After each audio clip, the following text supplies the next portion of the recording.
Today's January 15th, 2024. Current Bitcoin price is $42,606.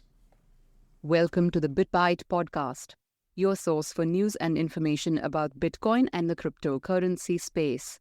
This podcast is meant for educational and entertainment purposes only and is not financial advice.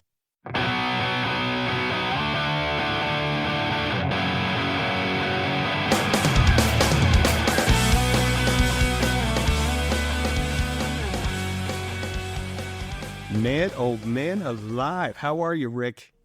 I'm doing good. I mean, I could be doing better. So we kind of talked about this last time. We had the Bitcoin ETF went live. We've had 2 full days of trading, and the price has done exactly what we did not think it was going to do. Well, I mean, that's the thing. The markets are way more complicated than, oh yeah, there's a new spot ETF. Yeah. People are going to rush into it, and it's going to drive the price up. I mean, we got the first part, right? People are rushing into it. Yeah. Yeah. But price is not doing so hot. No, it's not. Theoretical buy from back in October 27th, we bought 0.0885 Bitcoin for $3,000. I think last time it was over $4,100 in value. Now it's at $377.07. Yep. Yeah. So yeah, like looking back in the Discord chat, looks like January 10th it was the 41.22, right? And then as of January 1st, it was 39.04. So we're even actually down from the beginning of the year. We're down from December 21st, 2023, which was at 33,872. You have to go all the way back to December 15th to be below where we're currently at. Because at December 15th, it was 3,726. Yeah. So, that's kind of the joy and pain of owning Bitcoin. You can just watch it just skyrocket one day and then the earth fall out from underneath it to max. Yeah. Yeah. I mean, because I think, was it the last time we recorded, the time before last, where when we were recording like that, we saw like the massive gains, like that number was just moving. Oh yeah. No, it was going up. I don't know if it was last time or the time before, but we were watching it.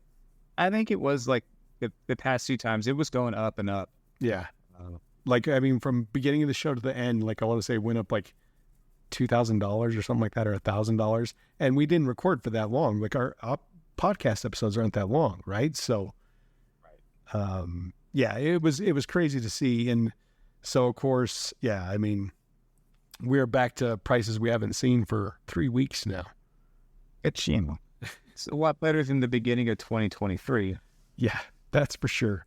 And I don't know where the bottom's going to be with this. I don't know if this is the end of the suffering. I mean, it looks like it. Like if you look at the chart, it looks like we kind of bottomed out already on this, but it's hard to tell.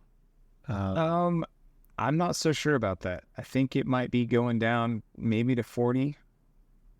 Because we hit the low so far was about 41. And we actually may have even had lower than that. I got to look at this here because this looks like we may have kissed 41,475. We'll have to see. I mean, because today was a holiday in the United States, right? Right. So we'll have to see kind of what plays out with the markets tomorrow once, the ETF is going again as of tomorrow morning. So, we'll go into that a little bit later as we do kind of a debrief on what the ETF has done for the past couple of days. But first thing, because what came out the following day after we recorded last was CPI numbers. Right. So CPI came in at 3.4%, closing out 2023. Which came in hotter than what they were expecting. They were actually expecting the inflation rates to tick higher to 3.2% from 3.1%, but it didn't quite happen that way. So it went in a little bit higher. It came in at 3.4%. They say the biggest reason for it is because of housing still. It's rents that the number came in higher. Yeah, I mean, BlackRock owns half our real estate. Now they own half the Bitcoin. So, yeah. So yeah, I think that was kind of interesting that we saw that kind of light up, and of course that caused a lot of disruption in the market as well, because then what's the Fed going to do with this data? came in hotter than what they were expecting. To me, this is kind of a nothing burger whenever it comes to CPI. I mean, we've talked about CPI being kind of a sham anyways. Right. But I mean, I don't think it's high enough to cause that big of a concern. But No, go ahead. I don't see them doing anything with these numbers, really. No, I mean, it came in hotter than what they were expecting, but other than that, I mean, it's nothing really that, I mean, I guess that crazy, right? I think it'd be kind of interesting. Like, I mean, if anything, it may delay the rate cuts, further out into the summer or something like that. Maybe we won't get one in Q1. Maybe it'll be Q3 before we see a rate cut.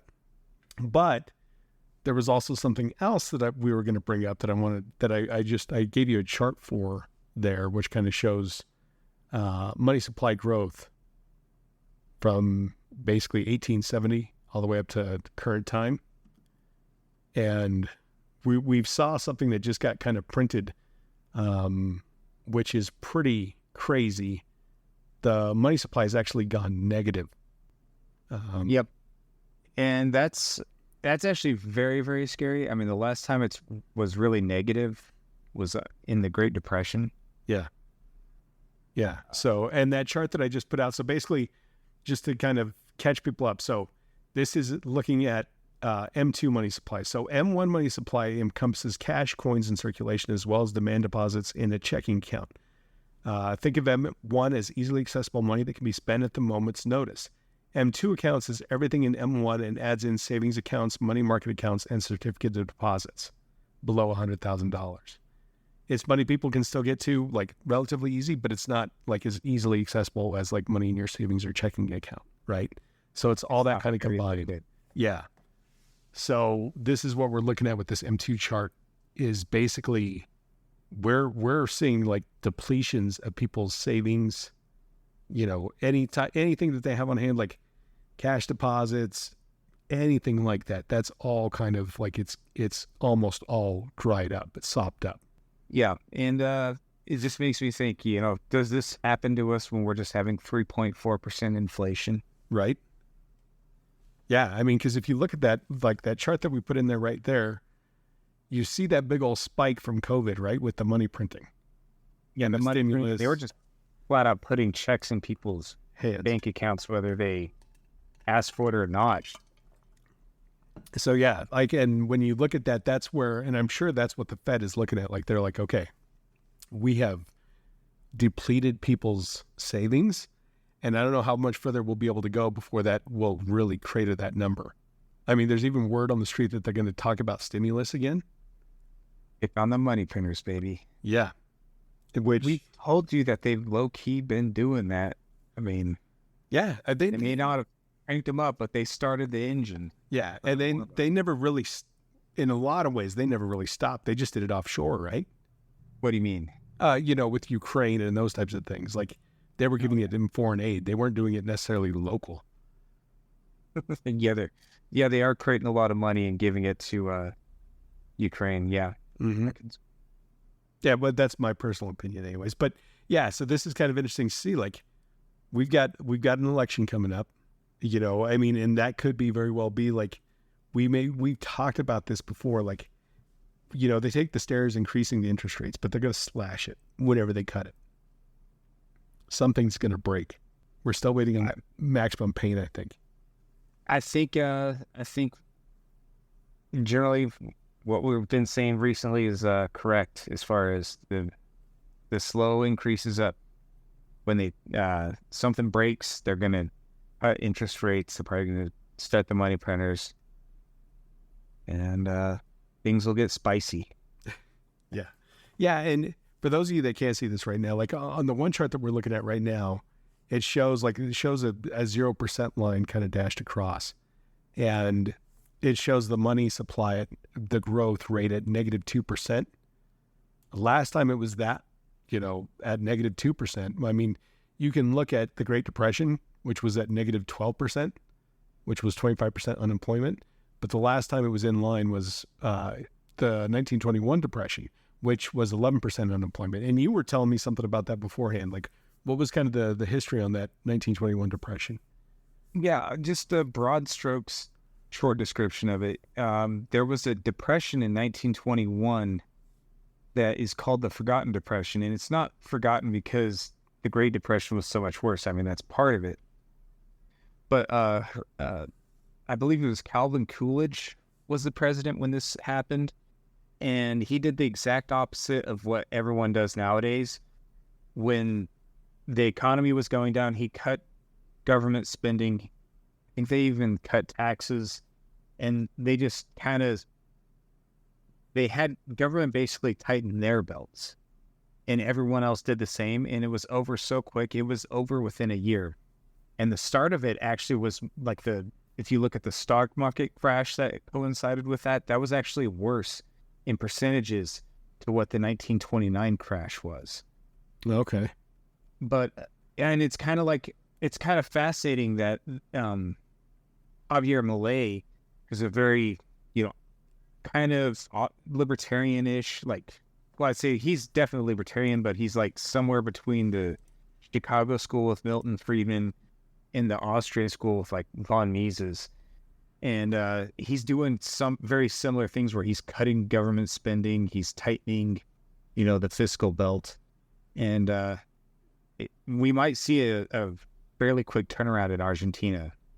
That would actually be pretty incredible. And from what I understand too, they did something where they're allowed to use Bitcoin for contract agreements. They're able to pay them off that way with Bitcoin in Argentina as well. So they're making some pretty good moves over there already. Yes. I know the people aren't happy because I think the only consistent job you can get in Argentina right now is with the government, and he's cutting a lot of those government jobs. Yeah, he's getting a lot of those jobs are very useless. Yeah. Especially the departments, like some of their departments, I remember, or whatever you say, like just, destroy it. And like those departments was like, what the heck? Yeah. Yeah, I think this whole chart here is so telling. Like, I think when you look at this and you see that huge spike up, like the highest that it's ever been with that money supply growth, with the stimulus checks and everything else that was going on. And then you see where it got cut down to 12%, in the previous year. And then all of a sudden that steep drawdown down to negative 2%. Like, you're going to have to, this is quick. Like, they're going to have to make a change here pretty quickly, because we're getting close to that maximum pain where something's going to break for sure. And they're going to have to turn on the printers one way or the other. And I don't know if that's what it is. They're waiting for that break. And then they're going to be like, okay, let's crank it back up, because then they can pump back in like 12%. And that puts us almost in line with what we've seen in the past. Like if you ran a line across that, kind of like just a statistical line, right? But I mean, you're probably looking at around 8%. It looks like it's about the average when you look at some of that. I mean, you do have some that go way off the mark, but. Well, another interesting thing to look at on this chart is it shows, it looks like in 1929, it went down to negative 3%, and we're just at negative 2 right now. Yeah. So, in the exact opposite of the Depression of 1921, where they cut government spending, they tightened their fiscal belts, they were out of it. The Great Depression was exercising the opposite, where they tried to manipulate prices under Hoover.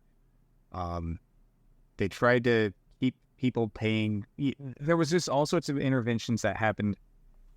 And Hoover gets labeled as a quote-unquote rugged individualist and somebody who posited that theory about the Great Depression, but he was actually a very interventionist president.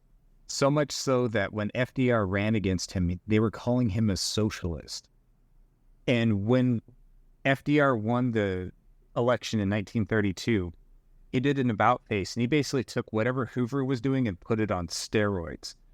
And in a few years after that, it went all the way, what was it? The M2 worsens at 12%? Yeah, it looks like 12%. Because it looks like it went, because if okay, so 1929 was the beginning, which would have been, I'm trying to look at this within just like that hair. So it was actually it looks like it was at 2% in 1929, right? Like at the end of the year. And then it went to 0%, negative 3%. So that would have been, 2% in 1929, 0% in 1930, negative 3% in 1931, negative 12% in 1932, negative 8% in 1933. And then it looks like it started to rally back out of there in 1934, 1935 to 10%. But then it's still, look at that retracement that followed up right before World War II started. Yes. Well, and that's the thing. There's actually a depression within the depression. I think it was in like 1937, somewhere in there. So, I mean, the one, it was an exercise in fiscal responsibility, and it was a very short depression that people bounced out of. And then when it came to government intervention, the Great Depression basically lasted from 1929 through World War II. Mm-hmm. It ended after our troops came home. Yeah. Yeah, because if you look at that one that you were talking about from 1921, the money supply, it looks like in 1920 would have been right at the 10% mark. And then it dropped to negative 2%, and then it shot back up to 4%, like within a year, right? Like it didn't hang out down there very long. Right. Yeah. And so if you want to look into that, just Google. Well, I wouldn't Google anything nowadays. On some other search engine, look up the Forgotten Depression 1921. What the heck? Yeah, I thought that was very kind of interesting, and I thought it would be worth kind of bringing up. And then we're going to go ahead and I wanted to kind of close out and talk about. I mean, so number one, real quick, just this doesn't bode well for 1921. Obviously, it doesn't bode well for 1921. Does not bode well for 2024. Looking at this chart. No. I mean, if you look at it, that's the steepest drop in the shortest amount of time. Yeah, I'm percentage-wise alone. Look at how dropped that is, right? Yeah, we've never all-time highs to negative. Mm-hmm. And every time there's been horrible things that have associated with that whenever those have happened. When you look at those, anytime those negative amounts are. So, anyways, like before we get overly doomish and gloomish, let's give you a little bit of a ray of hope, maybe. For those of you that listen to the podcast, and those of you that, not financial advice, but maybe those of you that have actually purchased some Bitcoin. So going back to the Grayscale Bitcoin Trust and Bitcoin in general with the ETFs launching and some of those things that have moved on, I bring up Grayscale Bitcoin Trust kind of first off because that was something we were kind of talking about before we actually got recording today. But looking at the numbers, January 11th, we saw 4.5 billion in volume within the ETF on the first day, which blew everything else out of the water for any ETF launch that has ever happened. We followed that up on the 12th with another 3.15 billion. So between the two, that's like $7.6 billion between the 2 days that the Bitcoin ETF has actually gone live. In the first 2 days. In the first 2 days. I mean, it's all we got so far because we went right into a holiday weekend, and now we're going to have to see how that's going to play out tomorrow. But obviously, that's crazy amounts of volume. Like, trading volume is insane, but it has a negative correlation with the price. Like, how does that happen? Like, that blew my mind. You know, we saw the fake out, right? And the Bitcoin price did what we thought it was going to do kind of that time, and then got deflated. And then we saw the real announcement happen, and it seemed like the market didn't know what to do. Like, is that for real this time? So then the day of trading, we actually saw it. It did get up to $49,000. We almost got up to almost 50. We almost touched that 50 mark. When you look at that, we touched at 49,089, maybe 100, right in there. But after that, like, we started to see drops, right? Right. So I part of me doesn't know if, the Bitcoin ETF, obviously it must have been priced in some way, shape, or form. And then we just didn't see the inflows come in the way that we were hoping that they were going to come in. But I'm kind of curious to see how this is going to play out. But I think one of the big things that kind of crossed my mind looking at this is that Grayscale Bitcoin Trust, like if you look back at the charts on the fees, on the fee chart that we've had, Grayscale Bitcoin Trust is the highest by far. They're at 1.5%.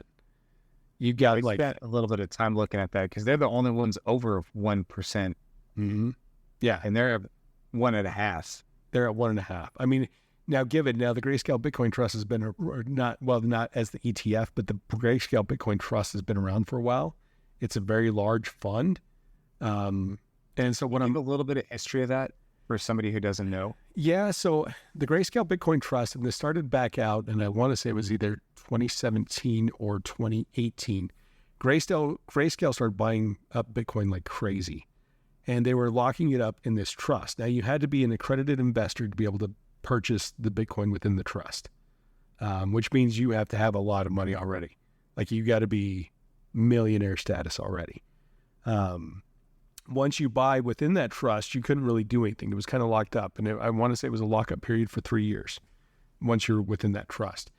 They were the ones that pushed really hardcore to get into the ETF. Obviously, there was a lawsuit that took place with the SEC. And the lawsuit was perpetrated by Grayscale. They ended up winning because the SEC said they didn't want to approve Bitcoin ETF due to the fact that there was too much market manipulation. Grayscale went back and told the courts, look, if you're not going to allow this, then how can you allow futures? It's the same kind of thing. Like, how can you allow futures contracts if you're saying it's so manipulated, but you won't allow a spot? So, which makes perfect sense. Right. Absolutely. So they went on ahead and they basically Gary Gensler went on ahead and approved. He was actually the tiebreaker whenever we look at that, because there were 5 votes.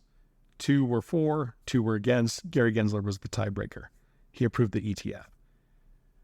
I think part of what has happened here is that Grayscale's fee structure is so high, and because they were not able to do in-kind transfers, which means, like, say you're in the Grayscale Bitcoin Trust, you want to transfer your Bitcoin to iShares or ARC21. You're looking at ARC21 shares Bitcoin ETF. It's at 0%. So you can, instead of having to pay a 1.5% fee, you can pay nothing and just hold Bitcoin in the ETF. Now, because it's not in kind, you have got to sell your Grayscale Bitcoin into cash, or they have to do it into cash, and then you have to buy back in. Then you take it somewhere else. Basically. Right. Yeah. Yeah, because otherwise you could just tell Grayscale, look, I want you to transfer my Bitcoin to ARC. And they would execute it, but they can't. That's not allowed under the SEC guidelines. So I think part of that is that I think the SEC was just wanting to bleed out Grayscale, just kind of as a last little punch in the gut for the lawsuit they brought against them. And I think, for people that are within the Grayscale Trust, like, if they haven't been able to move it, they can now, and they can buy at one of these other places. A lot of them, maybe they don't want to get into Bitcoin anymore, but some of them might still want to get into Bitcoin. They know what Bitcoin is capable of, especially if they've been in the market for 3 years now. I was going to say, well, if they've been in since 2018, that was post the previous high, all-time high, which was like 19,400. Yeah. And so they bought Bitcoin at a pretty good discount. I mean, let's just say they bought it somewhere around $10,000 at the time, and they're selling out at 45 now. Yeah. 40 plus. We'll call it 40 plus because it's been going down. But I mean, I guess if you really wanted to get out, maybe you think it's going to be game over soon. I don't know. Well, I mean, regardless, you may just want to get out just to save yourself some money on fees. I mean, 1.5%, like, over the long term, like, that's quite a hefty fee. Yeah. Especially the more you make. Yeah. Like, as that continues, like, if Bitcoin price does go up and it continues to go up, then you're going to take it in the shorts, basically, if they keep on increasing, the percentage rate is going to affect the amount of money you're going to be paying on that. So they had the option, like, they could go somewhere else that's cheaper. Now, if you called up your broker and you're like, okay, well, I just sold out of my Grayscale stuff. Say you're not paying attention to what the market's doing. You ask your broker, hey, so what's the market doing right now? Well, it's kind of going down. Well, let's wait for it. Let's give it a couple days. Let's wait for the dust to settle, and then I'll buy back in $1 million at this point. Right? Right. I wouldn't want to buy, the poor people the people like me that bought, as soon as trading was available, I bought, Bitcoin ETF funds. I bought some. I was like, I'm going to buy this. I'm going to support this. I believe in it. I'm going to get invested interest in it. I bought it, and I bought it right when that price started going up to $49,000. It's what Bitcoin do. I'm used to it. It doesn't faze me, but people in the market. You're an OG. You've been taking it in the shorts for a long time. For a long time. You think a 10%, a $10,000 drawdown scares me? No. I've seen worse. Just another day in the life of an OG Bitcoiner. Yeah, well, and welcome to everybody that's just now bought an ETF that never touched Bitcoin before, because that is part of the ritual within Bitcoin. You buy, it drops. Right. Hey, that's what they always say with Bitcoin. You buy the rumor and sell the news. Yep. Yeah. Exactly what's happened. So yeah, exactly. I mean, I think a lot of that was that the ETF was priced in. We're seeing a drawdown right now. We'll have to kind of see how it plays out. I mean, we've seen, obviously there's a lot of interest going on. When we look at the numbers there, we talk a lot about Grayscale right there. And when we look at that there, for that first day, 4.6 billion, and half of that was Grayscale Bitcoin Trust, half of that movement. So that's a lot. That's day one volume. If you take away the Grayscale Bitcoin Trust, then it's 2.3 billion between the other ETFs that took place, volume wise. But I mean, it's interesting. We just haven't seen the inflows that met the outflows so far. But one thing I wanted to kind of bring up as we're kind of going into this too, and all these charts that we're talking about, we have them in the Discord server right now. But basically, based off what we've seen so far, we know that currently 900 Bitcoin are issued daily. This is going to be cut in half coming in April. Late April, early May. Yep. Due to the halvening. So it's going to go from 900 Bitcoin that are issued every day to 450. Crazy numbers. Anyways, assuming right now when we look at this, BlackRock has accumulated more Bitcoin in 2 days than what El Salvador has accumulated this whole time that they've been buying. Just to put it in perspective.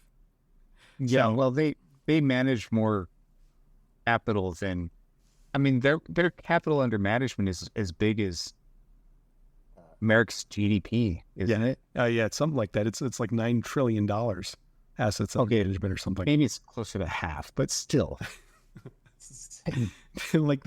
They could whatever they decide they want to do, they can do. I'm pretty sure if it wasn't for the fact that BlackRock had applied for an ETF, we probably would have still gotten the approval. But so BlackRock's acquisition in 2 days, just in 2 days, is 11,500. So that's equivalent to 13 days of Bitcoin supply, right? Right. So when you take the daily consumption, so far over the 2 days, 23,000 BTC have been bought up by the ETFs. That's how much has been consumed. So when you take away just 23,000 daily Bitcoin consumption with the ETFs, minus 900, which is what we get for every day, this is how much is coming in. So that's a deficit of 22,100 BTC that is not obviously meeting the demand so far. Total available Bitcoin on exchanges. Now, this is Bitcoin on exchanges. That does not necessarily mean that this is available to purchase. This is just money that is sitting on the exchanges, the amount of BTC on the exchanges. And that's 1.8 million. When you take a fair amount of Bitcoin. It is a fair amount of Bitcoin. When you start to go through and you start to break that down, though, when you have a deficit of 22,100 Bitcoin daily, that 1.8 million doesn't last very long. We're looking at 81.45 days to exhaust the Bitcoin exchanges. Yep. And that's assuming everything stays current with demand and everything else. Yeah, in which it's probably going to ebb and flow, right? Yeah. I wouldn't say that's going to be a consistent thing, right? I mean, but you've got to figure, like, as the dust settles and we continue to move forward, maybe more people, like if we start to see like sideways chop within the price, maybe people will start allocating. Maybe some of those, institutional funds that are sitting there on the sidelines just kind of waiting for it to drop. Okay, yeah, let's start buying. Let's start laddering in some. We'll start buying now. I want you to, you call up your investor, and my grandson keeps telling me about this Bitcoin thing, and he thinks I should have a part of it. So let's go ahead and let's allocate $2 million to it. Let's start buying some in, right? Or it's $200,000 or something, right? Yeah. An old man. I'll just play money, $200,000. Yep. Yeah, I mean, and he's not going to buy it all at once. He's not going to do one shot. He's going to ladder in. He's going to buy bit by bit by bit. Maybe $50,000 at a time, something like that. But they'll start laddering in at some point, and I mean that's what's going to continue to drive that demand. So, what does that do? I mean, what are we looking at? We have not seen that, and then considering once the halving happens, that 900 BTC a day goes to 450. Right. No, and so that just shows. I mean, if they were doing that out of trading volume consistently, I mean, we're going to be running out of Bitcoin right around the time that the halving occurs. Mm-hmm. Yeah. And that, who knows what that's going to do to the price beforehand, like as that continues to drive up, because you would assume that it's going to have to. You're going to, if that continues to kind of get driven up, like where the amount of Bitcoin on exchanges is depleted. And the other thing to keep in mind too, like what we're seeing is that there's a 1 to 2 day delay. Like I think within the prospectuses that they've submitted, they're T1 and T2. So they have between 1 to 2 days to settle their Bitcoin contracts that are executed daily. So when, the market goes live tomorrow morning, they do not actually go back in and buy the Bitcoin with the cash that they've earned until the last final hour of the day. And one of the final, and this is between 4 to 5 p.m. Eastern time, unless you're, I think, ARC shares. I think they're actually doing in real time. But one of the interesting things about that is that BlackRock, like at the closing bell on Friday, they were still half cash, half Bitcoin in their ETF until Saturday. They waited until the market can kind of stop tanking to buy the rest of the allocation. Which kind of shows a fair bit of market manipulation and know when to time that. I mean, they are professional thieves. I mean, yeah. And the crazy thing about it, there's nothing illegal about what they've done. No. But yeah, no, they totally, they sat on that cash. They stayed about, I think it was almost exactly half. It was 51% in Bitcoin, 49% cash. They didn't settle up until just Saturday evening or something like that. And now it's all in Bitcoin. That's kind of an interesting chart that you put up with the amount of Bitcoin that's been circulating and the amount that's on exchanges. I mean, the only two variables in here that, we're just assuming that the flow rate's going to stay fairly consistent. But the $1.8 million on exchanges, I mean, I guess we could assume most of them are available, but I don't know how much really is. Yeah, I don't know either. And I mean, let's just say, like, for the sake of argument, that only half of them are truly available. It's just, 900,000 of them haven't been moved off to cold storage yet for whatever reason. I mean, that cuts your time frame pretty much in half. Yeah. That could be in 45 days or 40 days. Now, the one thing that this does not show, we still don't know what over-the-counter trading desks have. Right. That's the one thing that we still don't see with this. And I don't know if that's a significant amount of Bitcoin, but that's going to be, I mean, for the most part, that's going to be anything that's coming off the miners. That's going to be part of that 900 BTC a day, right? But then anything else, like if there are, say, because some of the Mt. Gox people have been getting some of their Bitcoin, right? The Mt. Gox people, they're not selling into the exchanges. They're going over the counter. And I know, what's his name? Jason Williams, the writer of the Bitcoin, the hardest you can't mess with, he's actually been getting, he's been actually getting phone calls, talking about, the over-the-counter exchanges trying to get his Bitcoin that he's producing within his used tire factory. Like he doesn't. They're trying to just get him to sell to them directly. Wow. Which I guess he said is just kind of uncommon, but I guess it's been happening now. Like it started on Thursday, actually on trading day, and it's been continuing like that. They're calling trying to get the Bitcoin that they've got, that they're producing basically. That tells me that the supply shock might actually be happening sooner than even we're anticipating. It could. I mean, I don't know, man. Like I don't know what this all plays out and what this looks like at the end of the day. I don't either, but imagine a supply shock before the halvening happens, and then after the halvening, people really freak out. Yeah. That's a real possibility. I'm And not saying it will happen. money printers come online at the same time. And the money printers go, oh my gosh. Which, I mean, Bitcoin will just be a black hole absorbing all of that cash and debt. Right. All of your bases belong to us. You know, and it's kind of interesting. Like, think about this. Like, so about 1% of the world's population right now knows anything about Bitcoin and probably has a decent position within Bitcoin. If the Great Reset's going to happen and you want to keep that consolidation of power, what do you do to that 1%? You all of a sudden they're the top 1% again, right? Right. Which unfortunately for the people that have heard the Bitcoin evangelicals for years and never paid it any attention, those are the ones that are going to get left twisting in the wind. Yeah, I agree. I mean, and, you know, and it may be a world based on Bitcoin. Like if Bitcoin actually does become the reserve currency, maybe a world based on Bitcoin is still better. And I mean, I'm assuming that it's still better than a world based off limitless fiat. Well, looking at this M2 chart with negative money growth and everyone losing their pants, I mean, there's got to be a better way. Yeah, absolutely. Absolutely. Yeah. So that's kind of it was a long episode, but I think we just wanted to kind of do some of the decompression over all the stuff that we kind of missed and then some of the stuff from the ETF. And just know our faith is not shaken in this. I mean, ups and downs happen. Yeah. We've been through many of them, and sure, I mean, they can go down further, but you know what? Long term, by 2024, I'm fairly confident, I mean, not financial advice, but that it's going to go up. Yeah.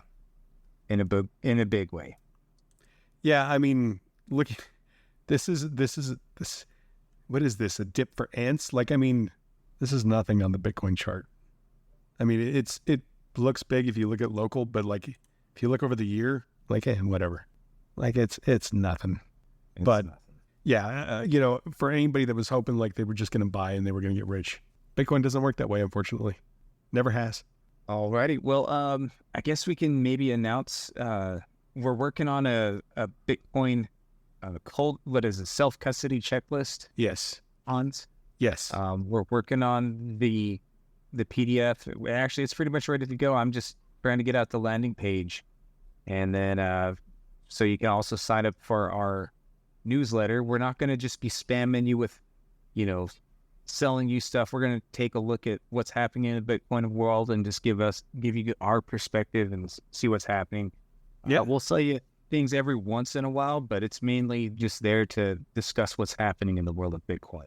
Absolutely, absolutely, and maybe, I mean, hell, maybe we'll start doing some little artwork type things or something like that too. Like whatever we can do is kind of as a giveaway, just as a thank you for giving us your email address. You can sign up for that newsletter. We will do it, and of course, if you decide like you're not going to go through an ETF to buy Bitcoin, you can always go to our website, www.thebitbytepodcast.com, where you can get your own hardware wallet, either an Elipal or a Ledger, and then you can become the ultimate self-sovereign individual and take ownership of your own Bitcoin. Absolutely. Don't be like Hans. Have self-custody of your Bitcoin. Have self-custody. Don't just buy the ETF. That's a horrible idea, but hey, for some folks, that's what they want to do. So thank you all for listening. Thanks. Bye.